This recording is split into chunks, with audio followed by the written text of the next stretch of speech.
Bienvenidos con todos, son las 4:05 de la tarde. Vamos a dar inicio a este segundo día del seminario virtual denominado La importancia del derecho de competencia en las empresas. Mi nombre es Agustín Acosta, yo soy socio de Denton Spass Horowitz y voy a fungir de moderador el día de hoy en este conversatorio. Como ustedes conocen, este es un seminario organizado por el sector público y el sector privado bajo el liderazgo de la Superintendencia y Control de Poder de Mercado, la Cámara de Comercio de Quito, la Cámara de Comercio Ecuatoriana Americana de Quito y la Cámara de Comercio Ecuatoriana Canadiense de Quito. Hoy tenemos unos expositores de lujo que nos darán una visión interesante sobre los acuerdos y prácticas prohibidas, que hay que tener muy en cuenta. Empezaremos con una introducción de Francisco González, luego las ponencias y por último daremos paso a las preguntas. Les agradezco que escriban sus preguntas en el chat e indiquen a quién las dirigen y al final de la ponencia realizaremos las preguntas a los panelistas. Francisco, te cedemos el micrófono. Gracias, Agustín. Primero empezar diciéndoles que para la Cámara de Comercio de Quito es un honor ser parte de algo que es absolutamente relevante para las muchas empresas a las cuales representamos. Es decir, el comercio y el comercio no se puede entender sin una debida competencia. Una en la que se reconozca, se hable y se entienda que para que haya una competencia como debe de ser, deben existir o deben conocerse cuáles son los posibles acuerdos o prácticas prohibidas, porque estas son las que afectan directamente a las empresas, ¿no es cierto? Entonces, de ahí para nosotros es de trascendental importancia esta labor de difusión de esto que, en lo cual todos estos importantes ponentes que tú bien has mencionado han venido trabajando, una labor estupenda de la Superintendencia de Poder del Mercado en las guías y metodologías en las cuales ha venido trabajando. Y me parece que hay mucho que resaltar. Creo que vamos a aprender mucho esta tarde. Yo no quiero extenderme mucho más, sino más bien agradecer y volver a reiterar que esto nosotros lo vemos como un tema de absoluta relevancia y en el cual esperamos que haya mucho más interés, mucha difusión para tratar de evitar que ese conocimiento genere también el que no se den estas prácticas que eventualmente se pueden dar en algunos casos por desconocimiento. Así que, sin más, les dejo con los ponentes, como tú bien lo mencionaste, de lujo en esta tarde, y les agradezco y les reitero el gusto que como Cámara de Comercio de Quito tenemos de poder participar y apoyar estas iniciativas. Muchas gracias. Muchas gracias, Francisco. Francisco, para los que no conocen y capaz yo debía haber presentado al inicio, Francisco actualmente dirige el área jurídico de la Cámara de Comercio de Quito. Es por eso que su intervención es tan importante, pues siendo la Cámara un gremio que asesora y coordina el trabajo con tantas empresas grandes y pequeñas de la ciudad. Así que muchas gracias, Francisco. Cedo la palabra ahora. Primero voy a presentar a Patricio Pozo. Patricio Pozo es director nacional de Acuerdos y Prácticas Restrictivas de la Superintendencia de Control de Poder de Mercado. Tiene un Masters of Law por la Universidad de Pompeu Fabra de Barcelona. Es especialista superior en Derecho de Empresa por la Universidad Andina Simón Bolívar. Es abogado por la Universidad Pontificia Universidad Católica del Ecuador. Es profesor de Derecho de Competencia en la Universidad Andina y miembro de la Asociación Colombia de Derecho de Competencia. Patricio, es un gusto que podamos participar contigo hoy, que nos cuentes de primera mano, siendo el director nacional de la superintendencia que justamente trata este asunto tan importante de acuerdos y prácticas prohibidas. Así que te cedemos el micrófono, Patricio, por favor. Muchas gracias, Agustín, por tomar la presentación. Justamente tengo una exposición. Rogaría que me confirmes si la puedes visualizar. Sí, ya la vemos. Muchas gracias. Bueno, reciban un cordial saludo por parte del equipo de la Superintendencia de Control de Poder Mercado. Es para mí un gusto poder compartir con todos ustedes. Quisiera empezar con una simple declaración, pero que refleja muy bien el trabajo y la visión de las agencias de competencia a nivel internacional.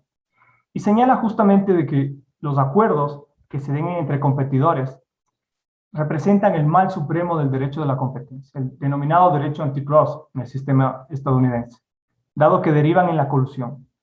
Esta declaración de la Corte Suprema de los Estados Unidos nos evidencia la importancia de la detección y sanción de los acuerdos y prácticas restrictivas. Con esta visión, en el año 2021, la Superintendencia de Control del Poder Mercado emitió la Guía para la Investigación de Acuerdos y Prácticas Restrictivas. El objetivo de la guía es justamente democratizar este conocimiento, que todo, tanto un público versado como un ciudadano común, conozca y se acerque a los conceptos básicos, a los pilares de lo que representan los acuerdos y prácticas restrictivas, cuál es la visión de la autoridad al respecto, sus requisitos, etcétera, y los diversos tipos en los cuales se podría configurar un acuerdo restrictivo.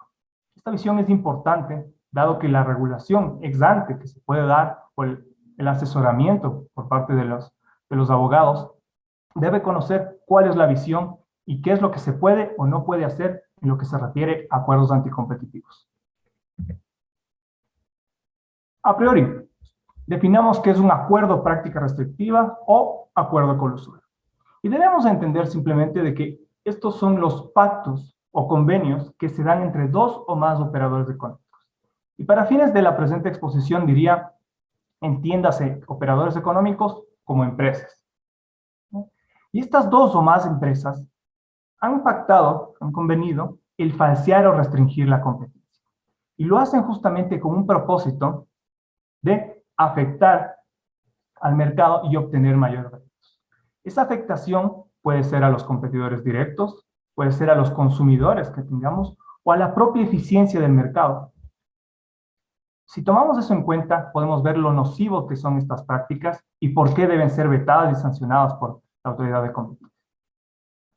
Los acuerdos colusorios deben ser entendidos de la forma más amplia posible. Pueden ser de forma expresa o tácita, pueden ser un acuerdo en un contrato por escrito, un acuerdo verbal, una estrechón de manos, un pacto de caballeros que se da. Entonces, los acuerdos toman múltiples formas y han estado presentes en múltiples mercados. Ha habido cárteles para la venta de hielo, ha habido cárteles para la venta de tortugas como animales domésticos, ha habido cárteles en infraestructura de mega obra, etc. Donde se puede imaginar están presentes los cárteles. A continuación les expondré los cuatro tipos, digamos, la tipología que existe en la Ley Orgánica de Regulación y Control de Poder de Mercado, en su artículo 11, y serían las diversas modalidades de acuerdos que se pueden configurar. La primera modalidad se refiere a los acuerdos per se, acuerdos propiamente dichos. Y estos acuerdos, como lo mencioné, pueden ser orales o por escrito, y se da de la más amplia forma. Lo que se refiere o lo que distingue esta forma de acuerdos colusorios es que la autoridad de competencia ha logrado comprobar que efectivamente los dos o más operadores han llegado a pactar un acuerdo anticompetitivo. Es decir, existen los contratos, existen los audios, algún video, algún correo, alguna forma en la cual se evidencia que se han puesto de acuerdo. Avanzando en la segunda categoría, que seguro va a ser de mucho interés para nuestro público, son las decisiones o recomendaciones de las asociaciones.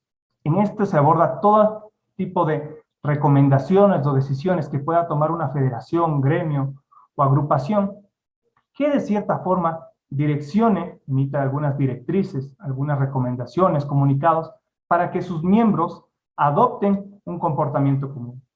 Es muy importante entender que la libertad de asociación o la libertad de empresa para nada se prohíbe, pero lo que sí está prohibido es que esa asociación se reúna con fines de falsear la competencia, o que todos emitan una directriz para aumentar precios, restringir cuotas de producción, establecer ciertas delimitaciones de mercados temporales, etc.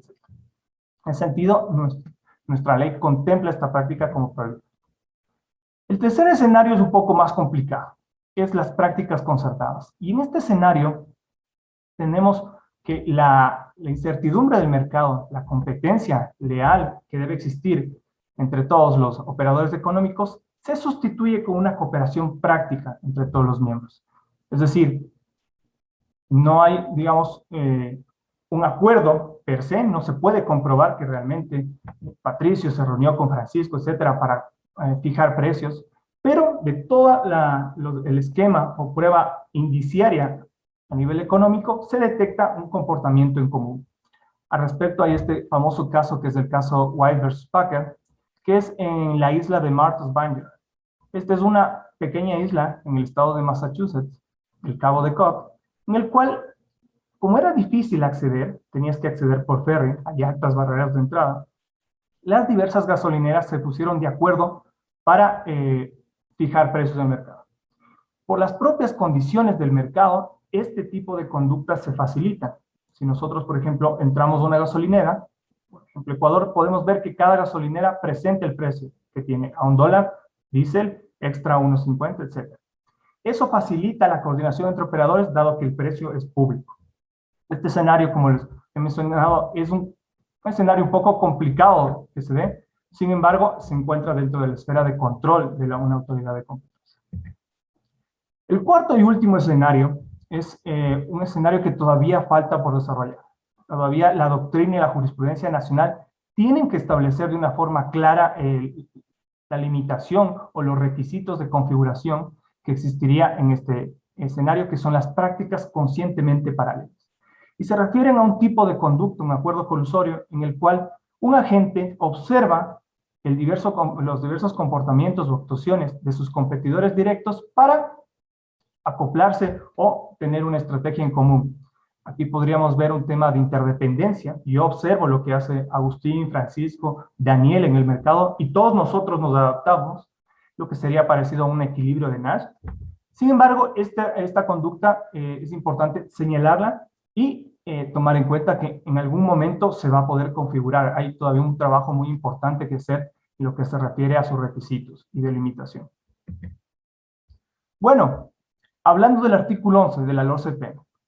El artículo 11, como ustedes lo podrán ver, es bastante extenso, casi 2 hojas enteras de normativa. Y ese artículo hay que entenderlo que no es un artículo que contiene un listado taxativo de conductas, si bien tienen 21 numerales, pero pueden ser mucho más, porque el primer inciso del artículo 11 contiene una cláusula general prohibitiva. En todo lo que no esté contemplado dentro de estos 21 numerales, se podrá sancionar siempre y cuando cumpla con el presupuesto prohibitivo o normativo de sanción. La principal característica de los acuerdos colusorios es que justamente se tienen que dar entre 2 o más operadores económicos. Aquí vamos a diferenciarlo justamente con lo que podrán ver la próxima semana en abuso, en que el abuso de poder de mercado se puede configurar con un solo operador, una sola empresa, mientras que el acuerdo requiere 2 o más operadores económicos como requisito.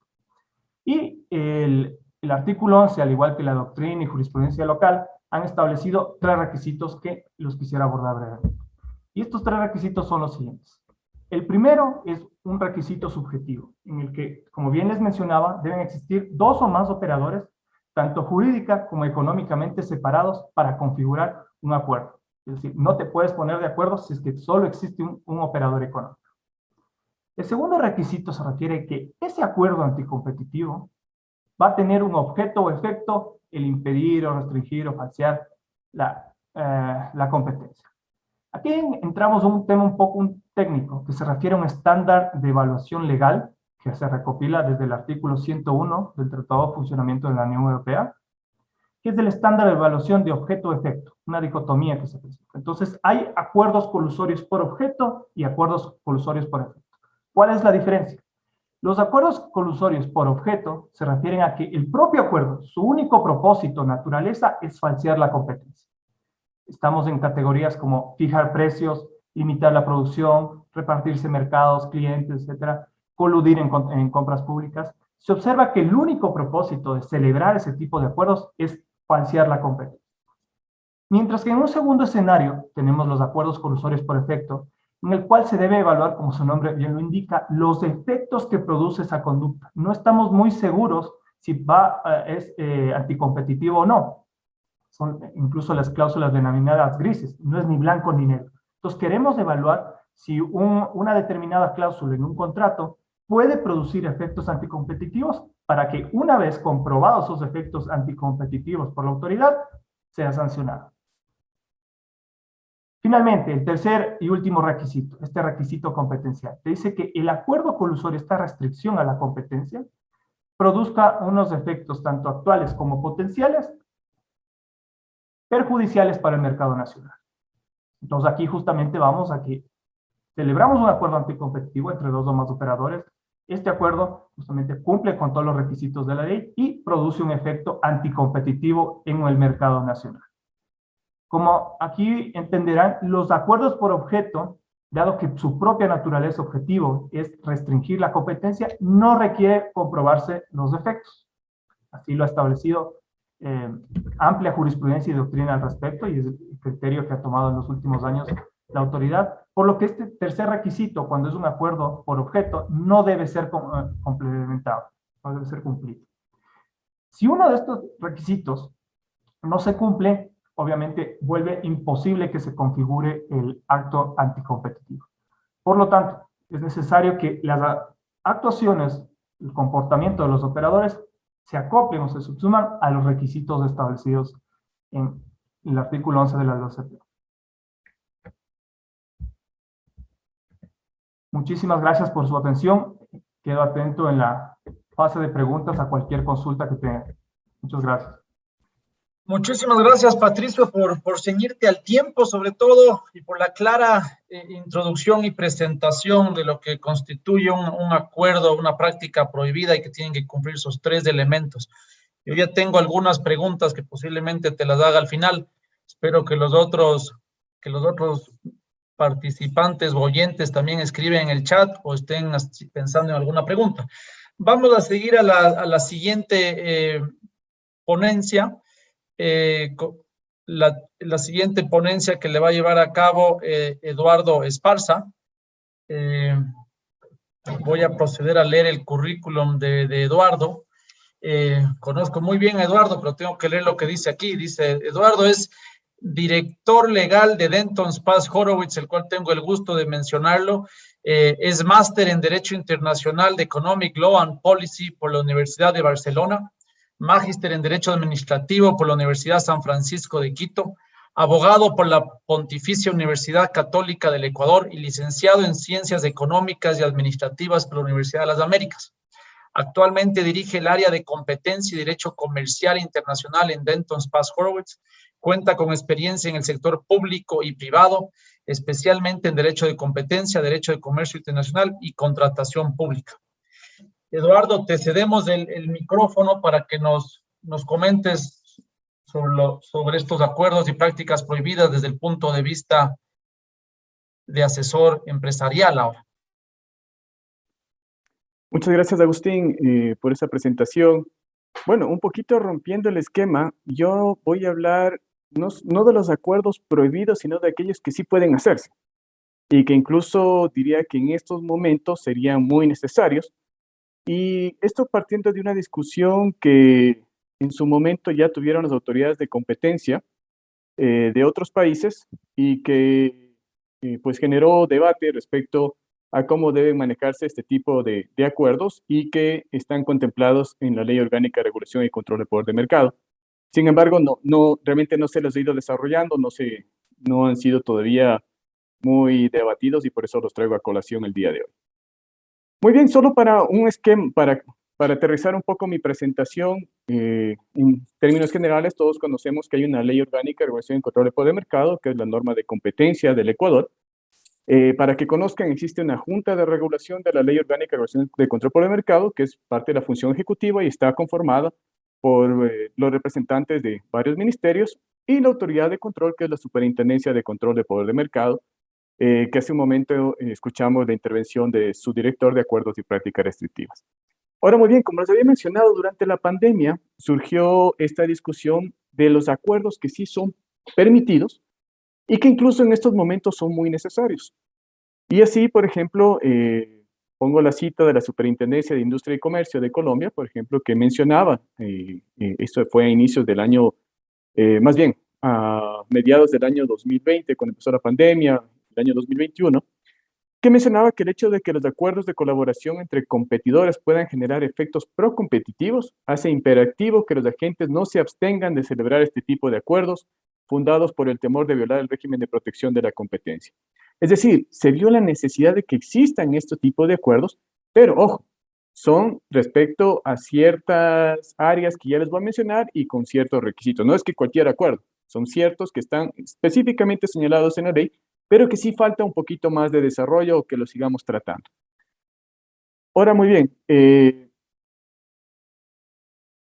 de manera general, ¿en dónde encontramos unos acuerdos? Bueno, encontramos los acuerdos, obviamente, en el tema de control de concentraciones, es obvio, son acuerdos donde termina generándose un único operador económico y que, dependiendo del cumplimiento de requisitos, tienen que ser notificados a la autoridad, pero los que yo me voy a referir son aquellos que ya competen más bien a la Intendencia Nacional de Investigación y Control de Abuso de Poder de Mercado, acuerdos y prácticas restrictivas, y que específicamente se encuentran o que más bien nos llevan a conocer un poco el artículo 11, 2 y 30 y 13 de la ley, 8, 9 y 10 del reglamento, y unas resoluciones que han estado un poco olvidadas de la Junta de Regulación, que son las resoluciones 3 y 10 de la Junta de Regulación de la Ley Orgánica de Regulación y Control de Poder de Mercado. ¿Por qué digo que han estado un poco olvidadas? Porque la resolución 003 es del año 2014 y la resolución 10 es del año 2015. Es decir, en su momento, cuando salió la ley, pues se las topó, pero luego como que fueron olvidadas, pero en este momento es muy necesario que la retomemos.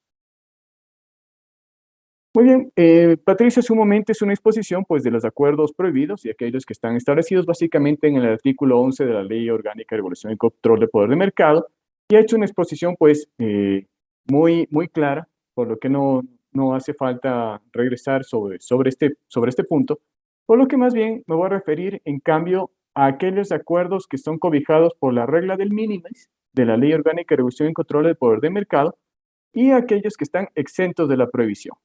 Primero, los acuerdos que están cobijados por la regla del mínimo. El artículo 13 de la ley establece que aquellas conductas de operadores económicos que por su pequeña escala de operación o por su escasa significación no sean capaces de afectar de manera significativa la competencia, pues estas no están prohibidas. Ahora, muy bien, les había mencionado una resolución 3 de la Junta de Regulación y Control de Poder de Mercado, que es básicamente la que establece cuáles son los requisitos o los mínimos de esta regla del mínimo, los cuales están básicamente o se refieren a cuotas de mercado. Así, por ejemplo, habla de que cuando los operadores económicos, real o potencialmente competidores, poseen una cuota de mercado conjunta que no exceda el 14%, están cobijados por la regla del mínimo. Entonces, vemos un 14%. Si el acuerdo, la cuota de mercado de esos dos competidores en conjunto no supera el 14%, pues no está prohibido. La otra condición dice que las conductas entre operadores económicos no competidores, ni reales ni potenciales, cuando la cuota de mercado de cada uno de los partícipes no exceda del 15%. Es decir, en acuerdos que podrían ser verticales. Y finalmente, cuando existe todo un esquema de acuerdos dentro de un mercado, cuando todos estos esquemas, esta red de acuerdos, no superan el 30%, se establece hasta un mínimo del 5% de porcentaje para los operadores económicos que están en este tipo de acuerdos. Ahora, muy bien, voy a aterrizar en la parte que tiene que ver con mi presentación y se refieren a los acuerdos que están exentos de la prohibición. Y que, como les había mencionado, en este momento yo creo que son muy necesarios, sobre todo para los emprendedores y aquellos que quieren, necesitan pues unir esfuerzos entre competidores para poder salir en este momento de reactivación económica. Así, el artículo 12 nos dice que están exentos de la prohibición los acuerdos que contribuyan a mejorar la producción o la comercialización y distribución de bienes y servicios o a promover el progreso técnico o económico sin que sea necesario ningún tipo de autorización previa. Dependiendo de la legislación en otras autoridades de competencia, se requiere este tipo de una especie de autorizaciones. Es por esa razón lo que la ley lo menciona, aunque en la actualidad no ha existido otro desarrollo normativo sobre esta habilitación de que no se requiere autorización previa. Pero ¿cuáles son las condiciones de estos acuerdos? Primero, que los consumidores sean beneficiados de forma equitativa de las ventajas de estos acuerdos, que no se impongan restricciones que no sean indispensables para la consecución de los objetivos de este tipo de acuerdos, y que no se otorgue a los operadores económicos la posibilidad de eliminar la competencia respecto a una parte sustancial de los productos o servicios contemplados.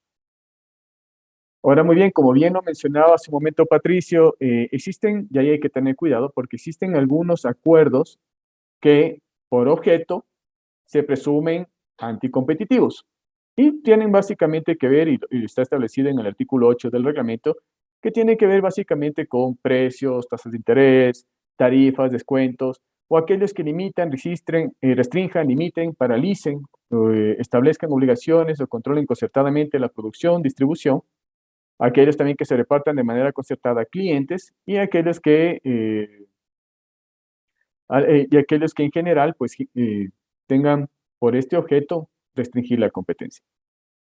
Muy bien, los acuerdos de colaboración entre competidores a los que me estoy refiriendo en esta presentación, pues van más allá, no caen dentro de esta prohibición de acuerdos por objeto, sino que más bien están cobijados por el artículo 12 que les había mencionado de la ley y que se permiten y están exentos este tipo de acuerdos.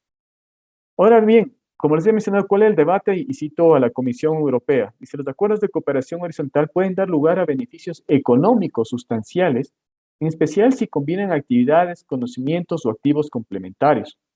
La cooperación horizontal puede ser un medio de compartir el riesgo, ahorrar costes, incrementar las inversiones, agrupar los conocimientos técnicos, aumentar la calidad y variedad del producto y lanzar más rápidamente la innovación. Por ejemplo, les voy a, antes de entrar a analizar cada uno de estos acuerdos, un ejemplo sería dos farmacéuticas que quisieran desarrollar, por ejemplo, una vacuna que en su momento fue muy necesario y durante la pandemia, digamos que el día de mañana surge una nueva pandemia y dos farmacéuticas necesitan unirse justamente para poder desarrollar una vacuna, para poder hacer frente a esta nueva pandemia, en un hipotético caso, pues eso está muy bien visto por la Comisión Europea, porque es el objeto, no es un objeto anticompetitivo, sino es un objeto que sería trasladado al consumidor, que sería muy beneficioso incluso para el mercado. Ahora, muy bien, ¿cuáles son los acuerdos de cooperación entre competidores que están establecidos en nuestra ley? Que son y que básicamente son los que también en la doctrina se encuentran señalados, que son los acuerdos de investigación y desarrollo, como el ejemplo que les acabo de mencionar, los acuerdos para compras conjuntas, que también es muy importante, por ejemplo, en mercados donde es necesario que los operadores económicos puedan unirse por economías de escala o tal vez para hacer frente a un operador económico grande, que sería, por ejemplo, el que vende determinado producto. También los acuerdos de comercialización y también los acuerdos de producción, por ejemplo, en el caso de que fuera necesario producir en conjunto para poder sustentar una demanda, por ejemplo, que individualmente cada operador económico no lo pudiese hacer. Bueno, voy brevemente, por cuestiones de tiempo, voy a referir un poco a los requisitos de cada uno de estos acuerdos. Los acuerdos de investigación, por ejemplo, ¿en qué consisten? Básicamente en la subcontratación de algunas actividades de investigación y desarrollo entre los competidores, en una mejora común de las tecnologías existentes y la cooperación en cuanto a la investigación, el desarrollo y comercialización de productos completamente nuevos. Los requisitos básicamente es mejorar la eficiencia, deben beneficiar a los consumidores y no deben limitar a la competencia. Los acuerdos de compras conjuntas, ¿en qué consisten? En que una empresa controlada conjuntamente o en la que tienen junto con otras partes participantes minoritarias deciden adquirir insumos, es decir, para poder beneficiarse de estas economías de escala. El acuerdo puede consistir en un arreglo contractual e incluso en arreglos de compra conjunta. ¿Qué beneficios trae esto? Pues básicamente aumenta la eficiencia, precios más bajos, impulsa la innovación, economías de escala, y pueden ser beneficiosos para los consumidores siempre y cuando pues se les traslade también a los consumidores de esos beneficios. De ahí los requisitos. Deben ser, en algunos casos la obligación de compra debe ser de compra exclusivamente, genera economías de escala, que compensen los efectos restrictivos a la competencia, no debe posibilitar la eliminación de la competencia en mercados de compra como el de venta. Los acuerdos de comercialización Son acuerdos que consisten en la cooperación entre competidores para la venta, distribución o producción de sus productos. Los beneficios pueden ser una venta, distribución y promoción de sus productos, permite ingresar a nuevos mercados, genera eficiencias económicas y beneficios para el consumidor en determinadas circunstancias. De igual manera, los beneficios básicamente no deben eliminar la competencia, el beneficio siempre debe recaer en el consumidor y que no impliquen, como les había mencionado, hay que tener bastante cuidado con los acuerdos por objeto que no impliquen una fijación de precios o reparto de mercados. Y finalmente los acuerdos de producción, que son los acuerdos en los que las partes convienen la producción conjunta mediante una alianza de cooperación o mediante un acuerdo de subcontratación en el que una parte encarga a la otra la producción de un bien. Los beneficios, obviamente ahorros de costo, economías de escala, mejoras en la calidad del producto y beneficios para el consumidor. Los requisitos, de igual manera, no eliminación de competencia, beneficio de consumidores y que sean únicamente indispensables para conseguir su objeto. Es decir, aquí que tampoco hay que tener bastante cuidado otra vez con los acuerdos por objeto, es decir, aquellos de fijación de precios. Ahora, muy bien, y algo que es la parte que le toca a la superintendencia y que lo establece la ley y el reglamento, y es que la superintendencia pues tendrá que examinar permanentemente estos actos de este tipo de acuerdos exentos que se acojan a esta exención establecida en el artículo y evaluará que cumpla con las condiciones que justifique su implementación. Y por eso esto lo he puesto como una alerta. ¿Por qué? Porque no es cuestión, o más bien, en esta presentación no es que esté promoviendo los acuerdos anticompetitivos o colusorios, sino más bien lo que estoy generando es este debate respecto a que existen acuerdos que serían muy beneficiosos. Pero eso sí, hay que saber cómo hacerlos.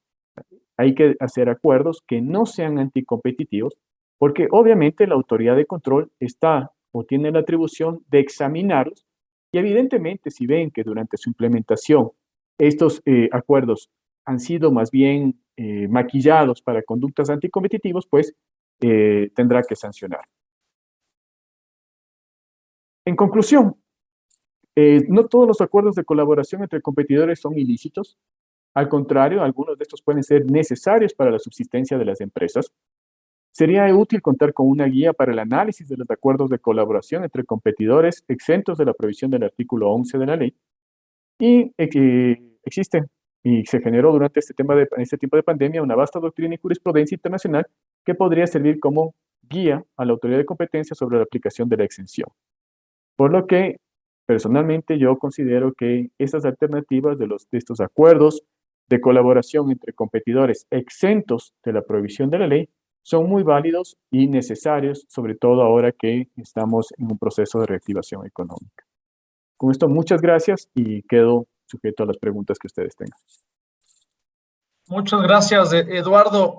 Muy claro, ¿no? Los acuerdos de colaboración sí están permitidos siempre y cuando sean beneficiosos para los consumidores, que no sean anticompetitivos, que no venga Patricio a examinarnos y luego nos ponga una sanción. Y tengo ya dos preguntas que me mandaron directamente a mí, que las vamos a guardar para el final, una para Patricio y otra para Eduardo, que me parece una pregunta muy interesante, justo sobre lo que tú acabas de decir. Básicamente es la misma pregunta, pero quieren saber la visión de Patricio y luego la de Eduardo. Me encanta esa pregunta, así que vamos a verla. Vamos a proceder con la siguiente presentación. Esta está a cargo de Vivian Hernández Pico, también del sector privado, que tiene una otra visión. Ella es directora jurídica del grupo MAPFRE en Ecuador, es abogada por la Universidad Católica Santiago de Guayaquil, magíster en Derecho de Empresas por la Universidad de Especialidades Espíritu Santo y con un diplomado en Derecho de Seguros de la Universidad de Buenos Aires. Con una experiencia de más de 10 años en el área de banca y seguros, ha formado parte de grandes estudios, grandes equipos jurídicos en empresas muy importantes a nivel nacional, como es el Banco Pichincha y Seguros Equinoxial, y desde el 2016 lidera el área jurídica de esta empresa multinacional española MAPFRE en Ecuador. Además, forma parte del comité de dirección y es la secretaria general del directorio de la entidad. Es un gusto contar con la presencia de Vivian aquí, cuenta con muchísima experiencia y nos va a dar una visión empresarial muy importante para este tema de acuerdos y prácticas prohibidas. Vivian, tienes el micrófono. Hola con todos, muchas gracias por la invitación. Realmente es un honor poder estar en el panel con expertos en derecho de competencia. Creo que ha sido muy útil para todos escuchar el tecnicismo, ¿no?, de esta rama, de esta materia. Y yo vengo pues a darles un poco la visión más corporativa, más de cómo lo vemos en un departamento jurídico y sobre todo desde la experiencia de la banca y de seguros. Hemos visto, evidentemente, un cambio en los últimos años sobre cómo vemos la competencia, sobre todo en las compañías que realmente tenemos políticas de cumplimiento, compliance y buen gobierno corporativo. Obviamente, también empujados por las normativas y las disposiciones que, pues bien, también es parte de un poco la tendencia mundial, de ir a normas que equilibren la competencia y que realmente nos lleven a dar un servicio más ético a los consumidores. En definitiva, creo que ese es a donde vamos y me parece que todas las compañías debemos apoyar al ente de control, seguir las normas y obviamente autorregularnos también. Yo hoy quería comentarles un poco de un tema que es un poco polémico, que tal vez genera algunas preguntas y que en definitiva, pues teniendo también a alguien que es un director de la Superintendencia de Control del Mercado, pues también será muy valioso escuchar su opinión. Y es un poco sobre las ventas atadas o condicionadas en el sector financiero y de seguros. Esto es un tema muy polémico que siempre trae mucha cola, mucha bulla, que siempre está en bastante discusión y evidentemente porque estamos tratando un tema muy sensible y que puede generar pues controversia. Si me preguntan a mí, ¿los créditos deben venir con un seguro? Sí. Muchas veces los satanizamos y pensamos que un seguro, pues sí, claro, lo pago y quién sabe cuándo lo veo, es una promesa de servicio, esa es la realidad. Pero lo vimos en el 2016 con el terremoto, lo vimos ahora con la pandemia, con los seguros de vida, con los seguros de desgravamen, que son necesarios y que incluso llegan a tener un interés social pues supremo realmente. En el terremoto, ¿cómo lo vimos? Evidentemente, los seguros de desgravamen solamente para el sector inmobiliario de vivienda, hipotecario, y los seguros que se contratan con el BIE son los obligatorios por ley. Sin embargo, pues, es la realidad. Muchas financieras lo que hacen es pedir un seguro. Entonces, ese no es el problema. ¿Por qué? Porque yo contrato mi seguro y en el terremoto lo vimos, se desplomaron casas que no vienen con un seguro de desgravamen necesariamente, sino con un seguro de hogar. Y tuvieron una cobertura. La tuvieron y no necesariamente era un seguro de vida, era un seguro de un edificio que se desplomó. Lo vimos en la pandemia con los seguros de desgravamen atados a las tarjetas de crédito. Me tocó verlo muy de cerca, cómo evidentemente los seguros a veces llegan a ser muy complejos y técnicos, pero también cómo se hacían los reclamos a las tarjetas de crédito por los seguros que venían atados al crédito, ¿no? Estamos hablando de seguros de $3 mensuales que finalmente te llegaron a cubrir una deuda de $20,000, $30,000 dólares, que para muchas personas podía llegar a ser restrictivo si el que fallecía era la cabeza de hogar, el que trabajaba. Entonces, ¿cómo pagabas una tarjeta de crédito, una casa y cualquier otra deuda que pudo haber salido y que se cubren con un seguro de desgravamen? Entonces, yo creo que las ventas atadas o condicionadas, que si bien la ley lo dice, ventas atadas o condicionadas que no sean justificadas, claro, ahí estamos un poco en la zona gris de qué es no justificada. Entendería que podría ser algo así, pero yo no creo que deberíamos satanizar. Lo que debemos satanizar es cómo lo distribuimos, cómo lo comercializamos. Yo creo que esa es la parte donde nosotros tenemos que trabajar y como empresas también apoyar a que haya más ética, por supuesto, en la distribución y, por supuesto, también informar más al consumidor. Muchas veces, y lo que sucedía mucho antes de existir la ley, era que simplemente se sumaba al crédito el valor del seguro y a veces ni siquiera sabía el consumidor que lo tenía. Sigue pasando, no vamos a tapar el sol con un dedo, sigue pasando, pero creo que existe mucha más información. Nos ha sucedido a nosotros muchas veces que nos piden mucha más información. A mí me pasó cuando compré un vehículo, me dieron las opciones de 3 seguros.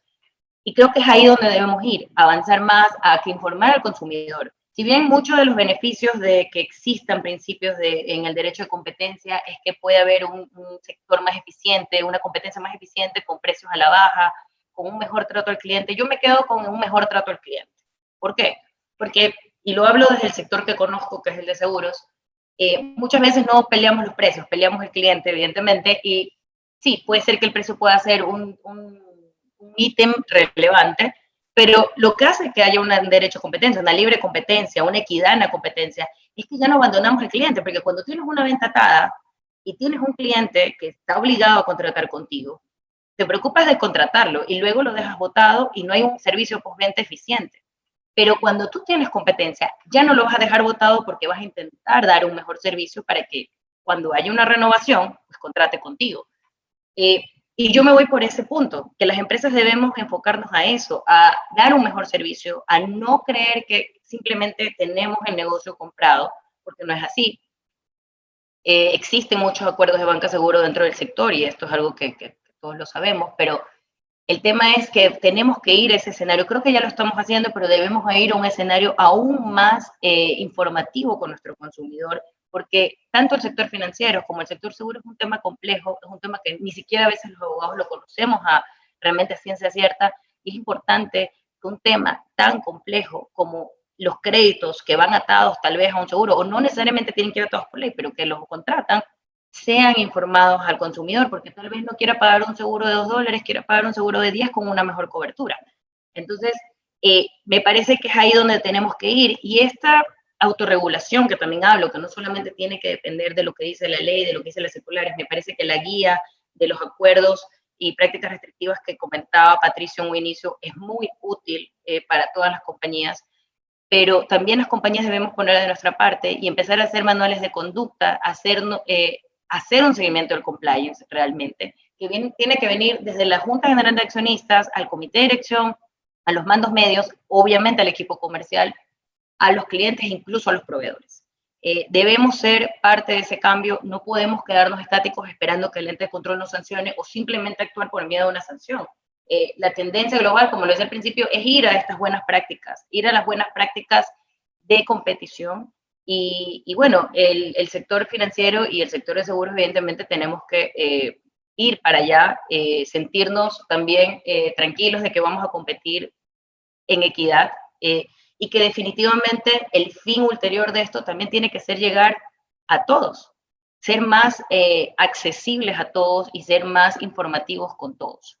Yo creo que ahí es donde debemos apuntar y no solamente ceñirnos de lo que diga la norma, sino estar realmente mucho más comprometidos a adoptar códigos de conducta y programas de cumplimiento como una primera muestra de una cultura empresarial comprometida con el respeto de la legalidad, ¿no? Y atender estos riesgos, porque no solamente, bueno, tenemos obviamente un proceso sancionatorio, pero también atender los riesgos que podamos tener como compañía y ser compelidos a reformar realmente la organización empresarial, integrando definitivamente nuevas herramientas que estén dirigidas a evitar prácticas anticompetitivas y, en definitiva, no caer en estas prácticas que comentaba Patricio, pero también entender y conversar con el ente de control sobre qué maneras podemos hacer más eficiente el mercado.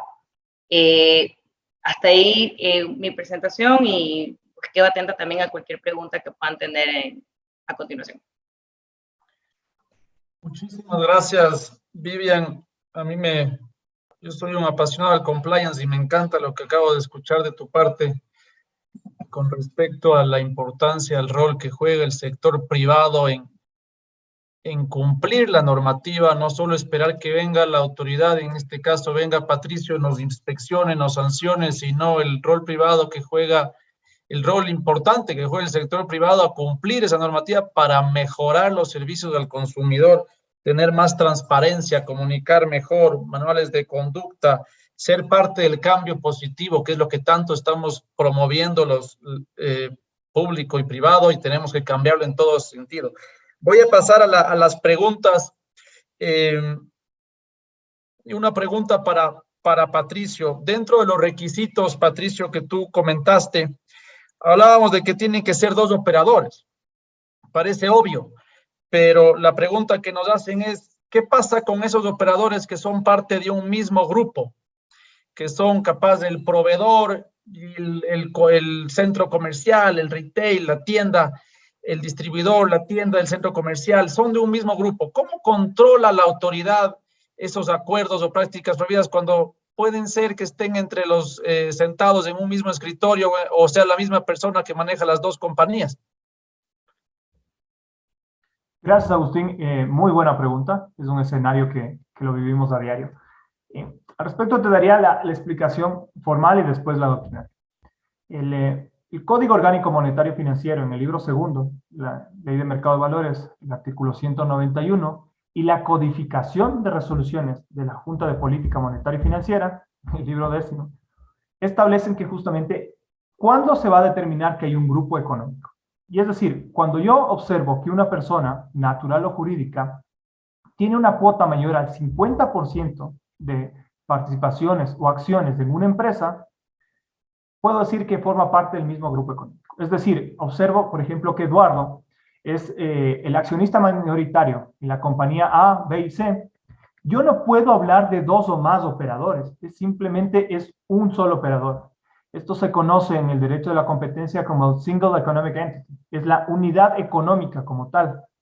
Entonces, en ese escenario, estamos únicamente ante un solo operador, dado que ya sea una o varias personas tienen la mayoría del capital, es una sola voluntad a nivel empresarial. Entonces, en ese escenario no se configura un acuerdo práctica restrictiva. Diferente es cuando llegas a tener, por decirte, yo tendría 10% en tres diferentes compañías y estoy coludiendo con esas compañías y otros competidores. Ahí es un escenario totalmente diferente y sí se configuran las dos o más concurrencias de voluntades perfectamente diferenciadas. Muchas gracias, Patricio. No sé si es que Eduardo o Vivian quieren comentar algo al respecto, o si no paso a la siguiente pregunta. Quiten nomás el micrófono, si es que quieren comentar algo. Sí, bueno, yo quisiera comentar un poco a la respuesta de Patricio. Efectivamente, la explicación que acaba de dar y de lo que se conoce como derecho de competencia como una única unidad económica es básicamente la que establece si efectivamente hay un acuerdo o no. Es decir, si son partes de un mismo grupo económico, pues efectivamente no hay un acuerdo. Ahora, ahí está justamente lo rico del derecho de competencia, que también como parte del derecho administrativo, pues es un derecho que está constantemente desarrollándose y se va creciendo, es que no todo es blanco y negro, sino que mucho dependerá justamente de estos análisis de económicos o llegar a establecer que existe un grupo económico e incluso, por ejemplo, análisis respecto a si existe algún tema de control.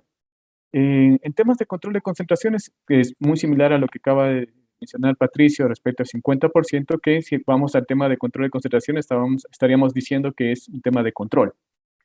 Efectivamente, todo depende de cómo se analice, si vemos que son o no son competidores o son parte de un mismo grupo. Ahora, ciertas conductas pueden ser analizadas y dependiendo del análisis que se haga, o muy bien por un tema de acuerdos, si es que vemos que son dos operadores económicos independientes, que es básicamente lo importante es llegar a establecer que son independientes, o podría ser un análisis por un tema de abuso, si es que llegamos a establecer de que son parte de un grupo económico y que este grupo económico pues tiene una cuota, un poder de mercado o posición dominante, en otros términos. Eso es muy importante. Y para Vivian, antes de que me olvide, justo a la exposición que hacía Vivian, lo que había mencionado respecto a los acuerdos, pues tampoco es blanco y negro. Y justo venía un poco de la mano con mi exposición. Todo depende de cómo se analice la situación. Porque si vemos, por ejemplo, en el tema que Vivian llama como ventas atadas, a lo mejor podría calzar en un tema de una regla de minimis, a lo mejor podría calzar en un tema de una exención. Todo dependería del análisis del caso. Vamos viendo las cuotas y vamos viendo realmente si es un acuerdo por objeto o es un acuerdo que ya vemos que no es por objeto, pero que en el efecto no tiene un efecto restrictivo de la competencia y a lo mejor ni siquiera es sancionable. Es decir, en el tema de acuerdos no es blanco y negro. Todo depende también mucho del análisis, siempre y cuando, eso sí, no se caiga, les decía en el artículo 8 del reglamento, ya en los acuerdos por objeto. Eso sí, ya internacionalmente son sancionables, aunque, bueno, aquí en el país hubo algunas sentencias que más bien establecieron que sí tendría que hacerse un análisis también económico, que en otras autoridades de competencia ni siquiera son necesarios cuando son acuerdos por objeto. Pero ese era mi comentario para Vivian. O sea, realmente no es blanco y negro. O sea, todo depende mucho del caso y cómo se lo analice. A lo mejor ciertos acuerdos ni siquiera son prohibidos. Muchísimas gracias, Eduardo y Patricio. Y esto me lleva a la siguiente pregunta que alguien hizo que es muy relacionada, que la voy a modificar un poco, pero hablábamos de los acuerdos de colaboración o estas conductas o prácticas, poniendo el ejemplo que nos puso Vivian, la venta atada. Las compañías, los gremios, las asociaciones, las piensan, las desarrollan con mucho tiempo, hacen muchos estudios de mercado antes de lanzar un producto al mercado. ¿Qué deben hacer? Y voy a comenzar por Vivian. Vivian, ¿tú crees que una vez que haces ese estudio, análisis desde el punto de vista compliance legal, se tiene que pedir algún criterio previo a la superintendencia para ver si es que nos aprueba o tiene nos permite o si nos da algún criterio positivo como para comenzar a jugar sabiendo que no estamos incumpliendo nada y que no estamos incumpliendo estos acuerdos y prácticas prohibidas? Tú como abogada, ¿qué recomendarías del sector privado? Bueno, está Patricia aquí, espero no tenerle inconvenientes, pero yo pienso que si ya hacemos la revisión realmente del cumplimiento normativo, y es un poco lo que decíamos, no es blanco y negro, pero de acuerdo al análisis yo puedo saber si estoy incumpliendo o no una norma. Para mí, siempre lo más importante es revisar que estemos dentro de la ley. No creo que sea necesario también siempre recurrir al ente de control. Creo que existen momentos, decisiones que sí deben ser conversadas porque puede existir algún criterio muy distinto y a veces es mejor también explicarle al ente de control qué es lo que yo veo, qué es lo que yo pienso y cómo como sector, porque también nosotros estamos en el día a día y sabemos qué pasa y qué no. Entonces, darle también esa retroalimentación al ente de control. Pienso que existen casos particulares, pero no siempre, no debería ser el deber ser. Pienso que si vamos a sacar un producto y que hay un estudio de mercado y que ya estudié toda que cumpla con la normativa de acuerdo al criterio legal y también a los criterios del buen gobierno corporativo de la empresa, no debería ser el deber ser consultarlo inicialmente al ente de control, a menos que la disposición no diga así.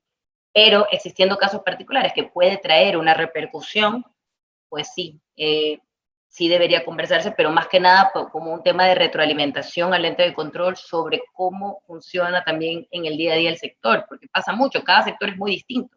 De la venta que hablaba, pues estamos muchos operadores económicos, está seguros, está banca, están las cooperativas, y las tres estamos también básicamente reguladas por superintendencias distintas. Entonces, también creo que va muy de la mano del conocimiento técnico de cada negocio. Entonces, por temas particulares lo consultaría, pero no como regla general. Gracias, Vivian. Y ahí es la misma pregunta para Patricio, ¿no? Tú como director nacional de acuerdos y prácticas prohibidas, del control de acuerdos y prácticas prohibidas, ¿qué recomendarías? Que te hagan, si tienen dudas, hagan esas consultas, esas solicitudes. Bueno, no son solicitudes, son consultas. Tú puedes dar un criterio vinculante o no puedes dar un criterio vinculante, o puedes dar una recomendación. ¿Qué tan profundo va a ser su análisis como superintendencia?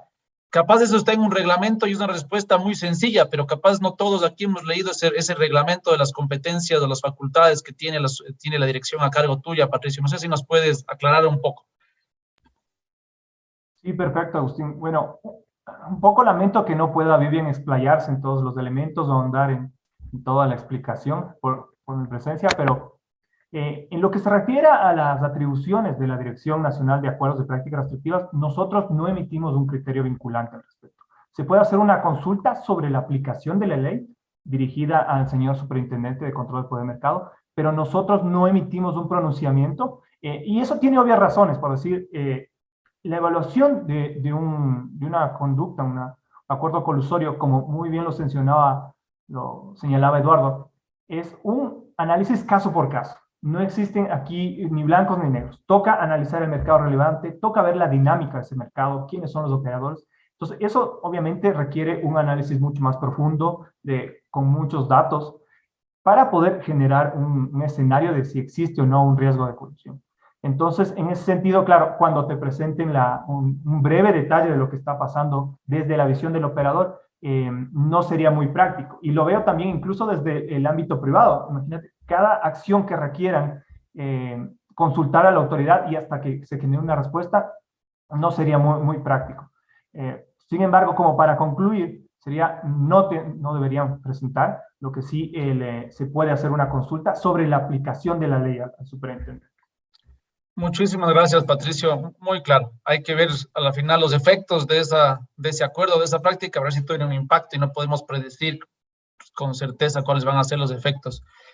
Quedó claro, creo que esa respuesta, y muchísimas gracias. Igual, Vivian. Vamos a hacer 2 preguntas más. Les agradezco si la respuesta tratamos de hacerlo lo más corto, porque ya estamos con el tiempo, pero creo que está muy interesante lo que nos están comentando. Tenemos una pregunta para Eduardo. Dice, ¿hasta qué punto en Ecuador se ha desarrollado el derecho de la competencia junto con los derechos de propiedad intelectual para evitar monopolios en un mercado particular? Bueno, como se ha manifestado, realmente el tema del derecho de competencia es un derecho que se está desarrollando constantemente. En temas de propiedad intelectual, yo le veo más bien un tema que podría ser discutido en el siguiente webinar, que tiene que ver con abuso de poder de mercado, porque específicamente qué es lo que genera un derecho de propiedad intelectual, pues genera un monopolio legal. Entonces, todo depende también, igual analizando el caso, pero más tiene que ver con abuso antes que en acuerdos. Y también está muy ligado a temas de competencia desleal.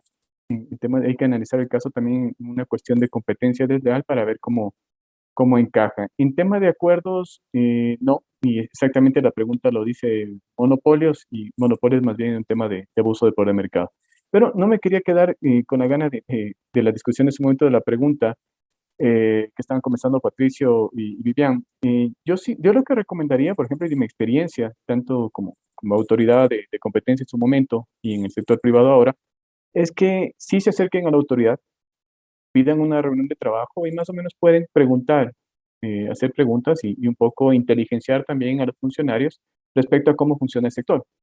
Porque los funcionarios de la superintendencia a lo mejor bueno, de hecho, no conocen todos los sectores porque ni siquiera nosotros mismos los conocemos. Existen sectores que son desconocidos, a lo mejor los funcionarios no los conocen y es mucho mejor tal vez poder exponerles, inteligenciarles un poco más de cómo funciona el sector y a lo mejor ahí se pueden solventar malos entendidos y pues la cosa podría ir de una manera mucho más fluida. Entonces, mi recomendación desde tanto el público y el privado, sí acérquense a la autoridad, pidan una reunión de trabajo, expongan en cómo funciona el sector y a lo mejor con eso pues las dos partes pueden estar un poco más tranquilas. Muchas gracias, Eduardo. Muy clara y sobre todo muy bueno tu consejo y clara la respuesta a la pregunta sobre propiedad intelectual y los monopolios. Tenemos 2 preguntas más rapiditas. Dice, esta es para Patricio, dice, el acuerdo vertical sobre precios mínimos para la Superintendencia y Control de Poder de Mercado, ¿es un acuerdo que admite justificaciones? Muy buena pregunta. A ver, los acuerdos verticales se han entendido a partir de la década de los 90 como unos acuerdos mucho más laxos en su aplicación y incluso seguimiento y sanción por parte de las autoridades de competencia. Los acuerdos horizontales, es decir, los operadores que están en un mismo nivel o eslabón de la cadena de producción, suelen ser más nocivos. Tanto es así que en la Unión Europea, en el artículo 101.3, como bien señalaban, existe posibilidad de demostrar los efectos beneficiosos o pro-competitivos de la actuación, de esa actuación en el mercado. En este caso en particular es una conducta que toca evaluar la estructura de costos que tienen los operadores y si existe una justificación objetiva de por qué realiza esa actuación el operador. Pero a breves rasgos podríamos señalar que sí, efectivamente, acepta una explicación, incluso pro-económica o pro-competencia por parte del operador. Muy bien. Tenemos una última pregunta con relación a la primera pregunta que hicimos sobre el requisito de los operadores económicos, que sean 2 o más operadores económicos para que se dé un acuerdo o una práctica competitiva. Y hay 2 preguntas en ella. La primera dice si es que son miembros de las juntas directivas, pero no tienen participación accionaria, ¿se consideran como una sola unidad económica? No sé si Patricio nos quieres comentar eso. Si son parte de la junta directiva, pero no son accionistas. Ya, es un escenario que se señala como propiedad indirecta o de participación indirecta en las sociedades. se refiere justamente a cuando un operador, digamos yo, Patricio Pozo, no tengo una participación accionaria en la compañía A ni B, pero soy gerente o presidente de ambas compañías. Y la norma nos establece en la codificación de resoluciones que se tomará como parte de un criterio de vinculación, no como un grupo económico que se consolide, sino que vincula a la persona, a Patricio Pozo, con la compañía A y B, siempre y cuando ejerza una influencia significativa en la toma de decisiones de esa persona jurídica. Es decir, si yo formo parte del miembro colegiado o de la junta directiva y tengo la capacidad de tomar decisiones decisivas para la producción o el ejercicio de esas compañías, voy a establecer que ahí existe un parámetro de vinculación. Sin embargo, ahí es importante observar un punto. Este es un parámetro de vinculación, es decir, observo que la compañía A, B y C están vinculadas de alguna forma.